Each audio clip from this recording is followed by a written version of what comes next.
Hello everybody, welcome to the stream. If you're watching this live or you're watching this afterwards, make sure you do like it, subscribe if you haven't already. And yeah, we're going to get into it. We're going to start off, of course, with talking about the press conference. So that's how we start off this. We talk about the press conference.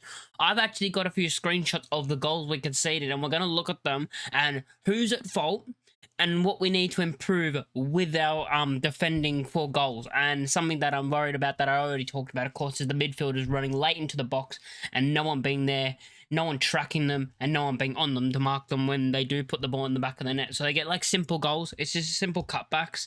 Like we're conceding simple cutbacks. I'm just trying to make sure if the stream is we're actually live. Okay, we are.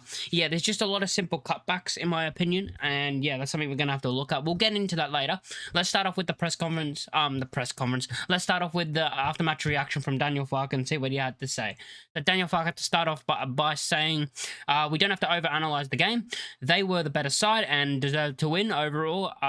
Overall, if you look at the game, it was quite equal on possession and corners. I don't agree with that. I do not agree with it being equal on possession and corners. I just don't agree with what Farke had to say there. But they created way more and were more clinical. I mean, they put three goals in the back of the net. Something we're going to have to look at. I mean, they're all like tap-ins besides the first one, which Welbeck good finish. But yeah, it's just annoying. But I don't agree with that by Daniel Farke saying that it was equal on possession and corners. Just don't agree that because they were playing us all over the park. They were just all over us. They were the way better team. Was the possession actually that close? Because watching the game, it just looked like they were all over us. Like it looked like they were the way better team. I do not agree with that. I feel like we definitely weren't close in possession at all. I don't agree with that. I think it was all Brighton for most of the game, and then we got most of the ball. When we got the possession, guess what? It was the final 5 minutes when nothing mattered. You know, the game was already over. It was already 3-0, and they gave us some pity possession at the end of the game for the last 5 minutes. We did have a little spell, like the attacking momentum here shows we did have a little spell after they scored where we had the possession, but we didn't really do anything with it. Like, I don't remember, the only chance I remember us having is the chance where the ball gets played into Aronson. Aronson turns. He does the right thing by laying off Longstaff. I think he does the right thing there because if he shoots, he has the goalkeeper right in front of him and two defenders. So I don't think that's the right option because I don't think he would be able to get it through them. Maybe he should have just had a go. But yeah, he decided to pass it out to Longstaff, and that's probably the best chance we really had in the entire game. I just don't agree with what Farke had to say there. I definitely don't agree. It was not close. They had all the possession basically, and when we had the ball, they basically just let us have the ball most of the time. Like they were just pressing the absolute life out of us. Us trying to play out from the back, probably a mistake to do against Brighton because of how structured their team is and how good they are as a team. Definitely the wrong idea. We should have went long, probably more than what we actually did. But even so, we go long and you have Dunk. You have Dunk who's going to win every single battle in the air against DCL. I'm sorry. DCL is good in the air, but when you're versing defenders like Dunk, you're not going to win as much against him as you do other defenders. And it looked like we had nothing we could do. I think our passing was slow as well when it got into the midfield. Like Tanaka took too long on the ball, or Longstaff took too long on the ball, or even Ampadu. Like they would hold onto the ball and not play the first pass. They would overhold the ball basically, which would make it so they can press us, and then they'll it would put us under more pressure. Anyway, yeah, I don't agree with what Farke had to say with possession and corners being equal. Definitely don't agree. And even with that, if corners were equal, what is that? I mean, our corners were shit. Let's be real. All of them, I mean, most of them didn't beat the first man. Most of them didn't even beat the first man. And Longstaff just had an off night with those. Normally he's good at them, so I'm not going to have a go at him for that because every player was poor. Then Daniel Farke had to say, we did not start well. That's true. They scored out of this. Brighton want to invite you to open the block, and if you are 1-0 down, it's difficult. I quite like how we handled it. I don't know if we were good the way we handled it. I mean, the way we went 1-0 down, I mean, it comes from a mistake from Perry. You know, again, playing it along the ground to Ampadu under so much pressure. Putting him under pressure. That's not what you do. You don't play the ball through the middle on the ground unless you know 100% the ball is going to get to the player. That put us under pressure, and that's what started their move to score. We were way better. Free kicks and corners delivered, not great though. I mean, not great is probably a bit nicer way to say it because they were absolutely shit. Oh, God. Started second half well. Did we even have a good, Do we even have a good cross? Like, let alone a free kick on a corner. Do we even have a good cross into the box? I mean, the best chance we had with a good cross was Okafor when he beat his man. He cut in, and I still don't understand what he was doing. I'm sorry, I like Okafor, and I think he offers a lot, and I think he's very good, and I think he's skillful. But his final decision-making on when he's about to cross a ball sometimes isn't great, because there's that moment where he absolutely beats his man. He does so well. He beats him. He then gets near the touchline. He's coming inside. You know, you have the goalkeeper here. So you have the goalkeeper here and you have all the defenders, and I think you had like Aronson and DCL maybe in the box. And then he goes and tries to lob it over the top. I'm sorry, but the goalkeeper's right there. No matter if it's DCL or Aronson, I mean, we'll say DCL. You're not getting to the ball before the goalkeeper catches it. You made it an easy catch for him.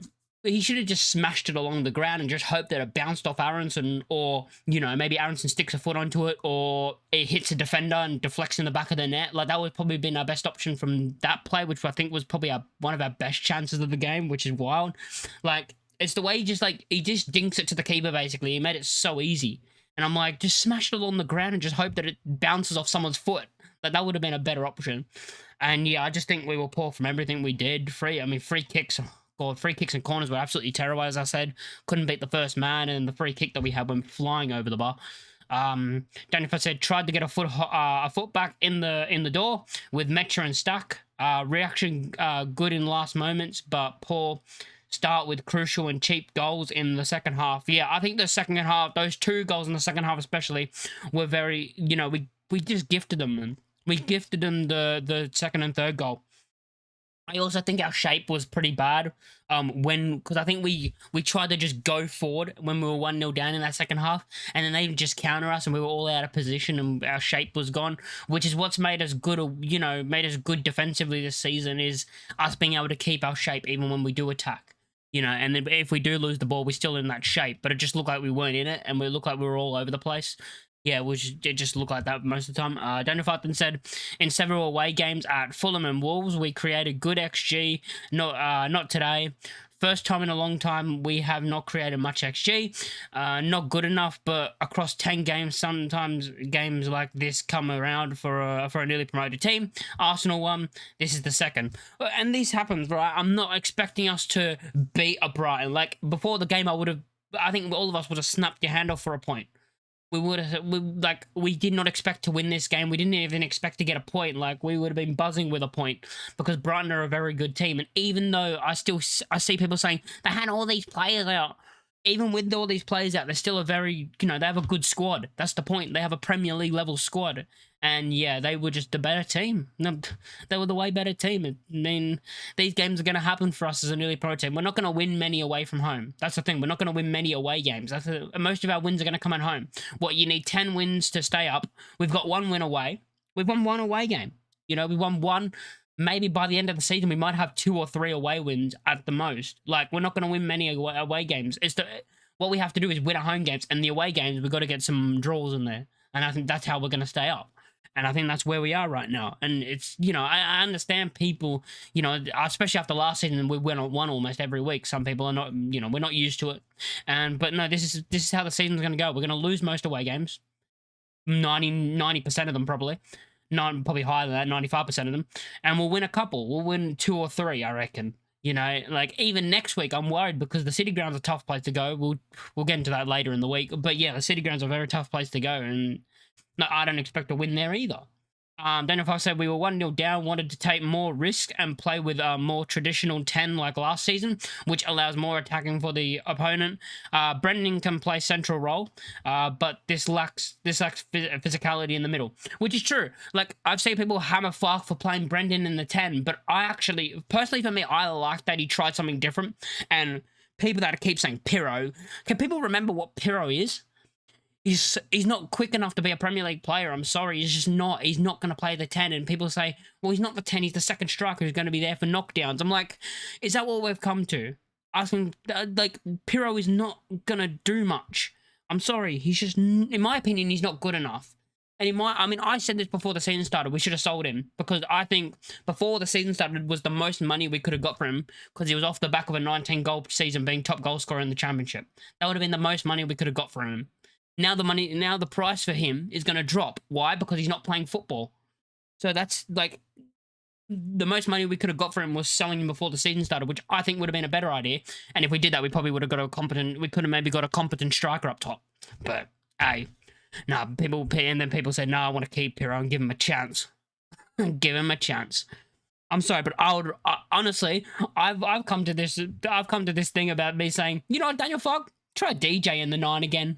Like, as I say, I like DCL in the air, but everything else is just poor. He's just not good at finishing.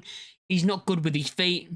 Mecha came on. Guess what? DC had 0 shots on target, and people were saying he had no creativity. He had no one creating for him. Mecha comes on, goes through one-on-one. Why? Because the way he plays makes him get in those positions where he can be one-on-one with the goalkeeper. Yes, he didn't miss. It was a good strike and he hit the post. I think it was saved onto the post. But Mecha's going to get in those positions. And look, I like Mecha. Maybe that's why. I really like Mecha. I rate Mecha as a player. I think he's a good footballer. And I think he needs some game time. Because I think he was actually good. If you remember the early season games when he came in and started, I thought he was playing well, and then he got that injury, and then DCL came in, and that's when, you know, Mecha's really not got many minutes. He's not really been given a chance at all. He's been given like 10 minutes here and there. He's not really got given a chance. I would like to see a switch it again, maybe because, I mean, DCL's not scoring, which puts more pressure on the wingers, by the way. Like, everyone says, like, oh, DCL, but he created, he sets up chances, and he does this and that, and I'm like, yes, okay, that's all good. But this puts so much pressure on the wingers. Okafor, I like Okafor, and I think he's a good player, and I think he's probably our best finisher in front of goal, you would say.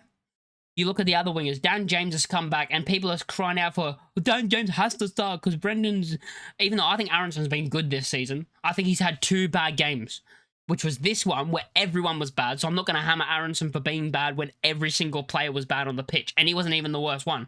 Aronson wasn't even near the worst player on the pitch, but somehow he gets the slander because it's Brendan Aronson and people don't like him for some weird reason. But I'm not gonna go at a player who had a bad performance when everyone was bad. And the other game he was bad was the Brighton game, was the Burnley game. But besides that, he's been good this season in every single other game. So I think it's harsh if you drop him after one game. Even, as I said, James came on the pitch. He offered nothing. I'm sorry, we don't know if Dan James is going to be good enough for the Premier League. Like, people just assume he'll be similar to the Championship and he'll be good enough, he'll make the step up.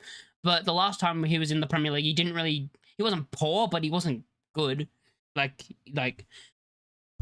like Aronson as a player, and I think Aronson has a lot to offer with this team, because I've said this, I think he has a lot to offer in the way of you can play him in multiple positions. He's the type of player that, if you have him on the bench, and at the moment he has to start because we've got no one else, and Dan James doesn't look fully fit. That's another thing about James. He doesn't look fully fit, so Aronson has to start on the right. But even when he's on the bench, he can play. You can bring him on the right. You can bring him on the left. You can bring him on in centre mid. You can bring him on for, you know, switch formation and move him to the 10. If we had an injury crisis, I would trust him at right back, because I believe he's great at defending. Because if we had an injury crisis, that's the thing, at fullback, I would be like, put Brendan there. So he can play multiple positions, which is, you know, a player that managers like, because they can change formation and move him around, and he can play multiple positions, and he'll give 110%. And he won't be the best player on the pitch, but he won't be the worst. I don't think he's been the worst player on the pitch once this season. Maybe the Burnley game, he was up there, but I think it's harsh on Aronson the way he gets criticised more than anyone else when everyone was shit. And yeah, it was just bad, wasn't it? It was bad, the performance. Like, and as I said, I like the fact that Fark changed formation and went, I'm going to put Brendan in the 10. Yes, he's not the most creative player in the world, but who else do we have that's creative that can play the number 10? And don't say Pirro, because he's not. And who else what can you put there in the 10? Pirro?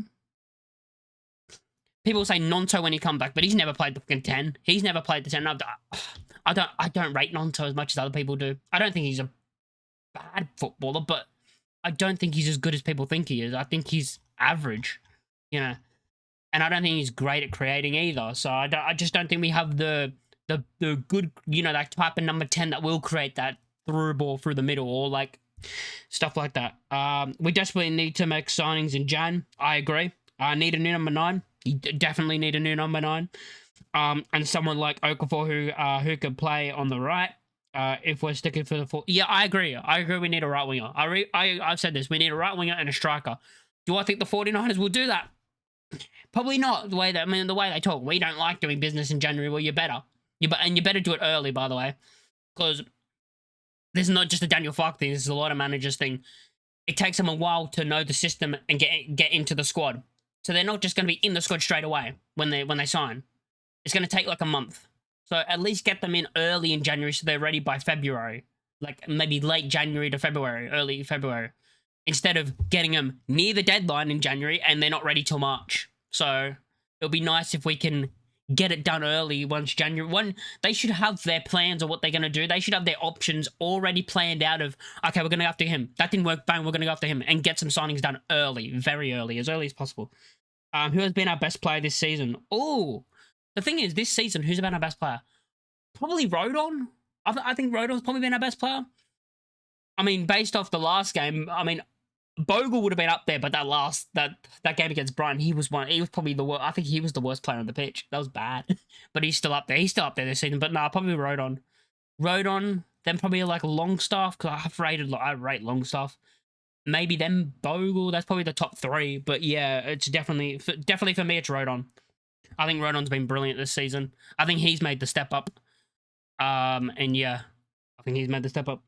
Right winger agreed, but I'd take a 10 rather than a striker. That way we can actually have flexible system change. Yeah, but I just don't know if Fark's going to change the system. Like, the only way I think he changes the system is during games. That's the only, like, I don't think he's going to change the system for a game. But if we're losing, I think he might. But, like, that's the thing. Do you make a signing of a number 10 who's not going to start games, and then you know what our fan base is like? I don't know, but yeah, I understand, Joe. Yeah, I understand about the whole people want a 10. I just don't know if the number 10 system. I don't know if the 4-2-3-1 would work in the Premier League. I think the 3-man midfield works for us because the way we play. I think, but yeah, I could maybe. But like the only way the 4-2-3-1 works is when we have most of the possession and we're the more dominant team, which won't happen much in the Premier League. Besides when we play like Wolves, West Ham, which we beat both of them. You know, I don't think it works unless we have most of the possession. But like I wouldn't mind a 10. But yeah, I wouldn't mind a 10. But yeah, I would prefer a striker personally. DCL frustrates me because he's great in the air, but the rest of his game is just it depends who's available as well. Like, I don't really know what striker. I mean, the rumors about Hadji Wright, no. I don't want Hadji Wright. Just because he's smashing it in the championship, like Pirro did last season. I don't want Hadji Wright. But yeah, it depends who's available, I guess. Like, striker-wise, I don't think there's many available. Yeah, it's not looking good at the moment. But yeah, that's the end of was that the last thing Fark had to say? Anything pleased you today was a question. Reaction after 10 minutes, dominating possession in an away game, for periods. How we started the second half when you were 3-0 down. Okay. I don't care when we're 3-0 down, it's over. Sometimes you can concede more goals, but it was important to show togetherness at that point. Okay.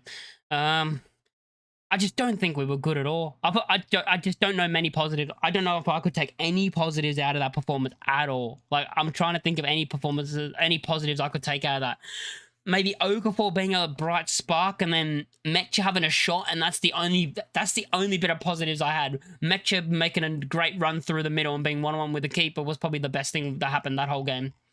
And again, you look at that, and Metcha comes on, and then we actually get a chance in front of goal. So maybe he deserves another chance in the 9, because as I said before, I think he started the season well when he was in the 9. Like, I think he played okay.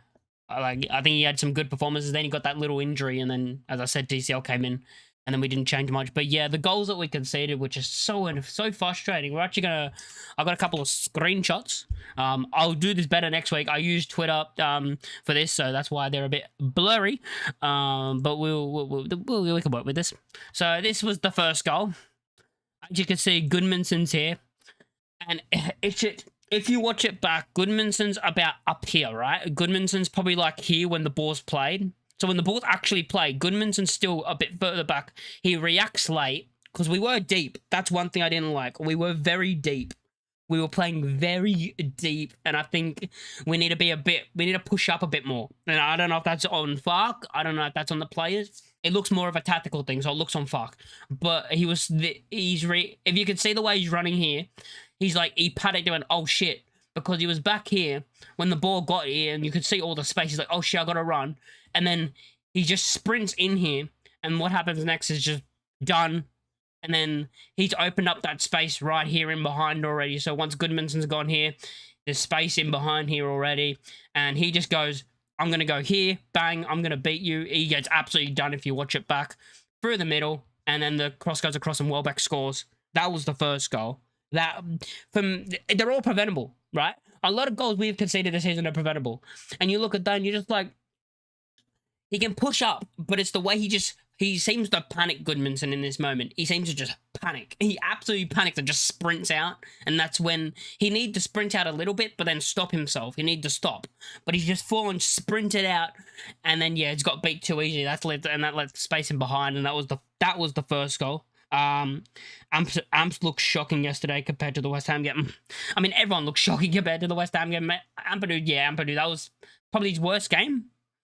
Probably you say it's his worst game. You probably say that's Bogle's worst game and Ampadu's worst game. And probably a couple of other players. And yeah, so that was the first goal. So that was preventable. And again, it's so frustrating because the goals we conceded, they're all like cutbacks. They're all just cutbacks into the middle where we have no defense. As soon as we take Tanaka off, we could see 2 more goals. Yeah. I mean, oh God. People are saying that because the thing is, Aronson was playing the 8, I think. I'm saying I think because at moments he was in the 8, at moments he was further forward in like a 10 role. I don't think Aronson knew where the fuck he was supposed to play. I genuinely don't think Aronson knew where the hell he was supposed to be, like positionally was. So maybe the subs were just poor at the time, and maybe Aronson didn't get told where he's supposed to be because it looked like he was confused at times. Like, where am I? Am I the 8? Am I further forward? Am I the 10? Where the hell am I supposed to be? You know, and it just felt like when we bought Tanakarov, we moved Aronson seemingly into the 8, unless we went to the 4-2-3-1. But at the start, it looked like he was in the 8 when Tanaka came off. But then, like 5 or 6 minutes later, it looked like he was in the 10. So I think we changed formation. I think, but even then, it's one of those weird things about. Look, I think Tanaka had a bad game as well. I think his passing was horrendous. But I think he blocked a couple of good passes. Like, they would try to play it out, and he would, like, step in and stop the pass. I think he did well at that, and he blocked a couple of passes, which was good. But he was very poor at his pass. His passing was poor. But defensively-wise, I thought Tanaka probably was the best defensive player that game. Because I think he blocked a couple of passes where they could have attacked from it. So I think he was all right. But still, he was still poor. He was all right, but he was still poor. Like the whole team's poor, so you can't really say. You know, it's one of those games where you're not going to look good in a game where everyone's bad. So that was the first goal. This is the second one. And this is where I have an issue with BL here. So Goodmanson again gets beat. Probably too easily, but the thing is, Brighton's wingers are good, so it's harsh. But look at this. BL here is looking. He's looking. So you see a man and you're like, okay, he's right there. What am I going to do? What happens here is Goodmanson gets done, and then it's just, it's poor. It just feels like BL just stands still. BL doesn't track his man at all. BL does not track his man at all in this goal. Like, I don't understand. You look and you see him, but then you just kind of stand still. And then, of course, it's another cutback and it's a goal. And that was the second one. The second one was basically the nail in the coffin, game over. It was basically game over. That was the goal that basically said, yeah, it's game over now. Like, we were still in it. Like, 1-0 down, all it takes is a scrappy cross, scrappy corner, and it to bounce around and someone put their foot on the ball and it goes in the back of the net. But that second goal was awful. Like, it's so frustrating the way we conceded that, because I thought we were actually getting into the game a bit here. There was moments between the first goal, half-time, and the start of the second half where it was 1-0, and I was like, okay, we're looking better. I mean, the best we looked, by the way, the best we looked for me was the end of the first half. That's the best we probably looked in this game. And I was like, okay, maybe we can come out in the second half and perform better and play like we did at the end. And then we came out, we looked okay at the beginning. We're still 1-0 down. All it takes is like as I said, you can get a scrappy goal and score. And then, yeah, just this goal just basically put the nail in the coffin, game over. And then the third goal, I mean, the third goal is, the first problem is with the third goal is Bogle, of course. So Bogle gets beat far, like he takes a touch with his knee, falls over basically. It's so poor. And then Rutter gets in this position. Now I'll show you guys this because Rutter's here. You got the keeper there, you got Ampadu, you got Bogle. I don't even know who, that's Biol, I think. I think that's Biol. But look at this. There's 4 players here and the keeper. I mean, I'm not going to go at the keeper because he's done the right thing. But there's 4 plays here. How have none of you blocked this pass across over here where, I can't remember who it was, whoever scored the goal. But he comes here. He's right here. He's off screen right now. But you have 1, 2, 3, 4. Maybe Biel's probably the one you look at as why you're not blocking the passing lane. The keeper's got the shot covered. So if Rutter shoots, Perry's got it covered. But Biol should be here blocking the pass back. That's probably Biol's job. So you can argue Biol's at fault for 2 goals.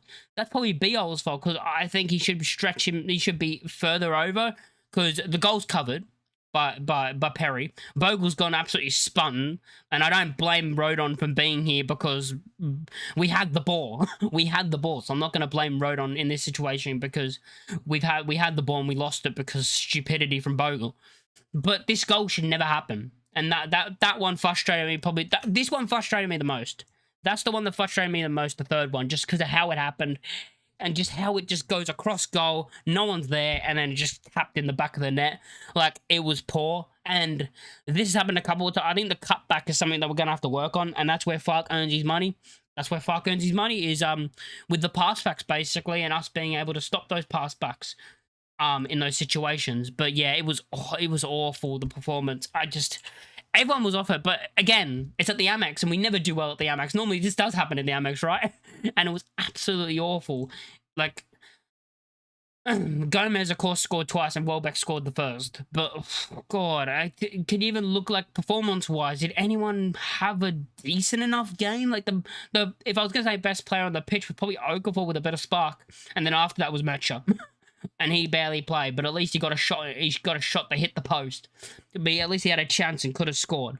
Like, it looked awful. And you know what? Fark has made this already after Stack was dropped after a very poor performance, and when he was walking around the pitch and cost us. And then he got dropped, right? He got dropped after his mistake. For me, Biol's at fault for 2, so Strauch should come straight back in. Strauch should come back in because he's made 2 massive mistakes for 2 of the goals.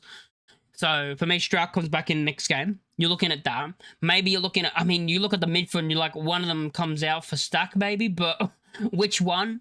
I would probably Longstaff maybe, but I'll keep Longstaff in because he's had an amazing season and this was his first bad performance.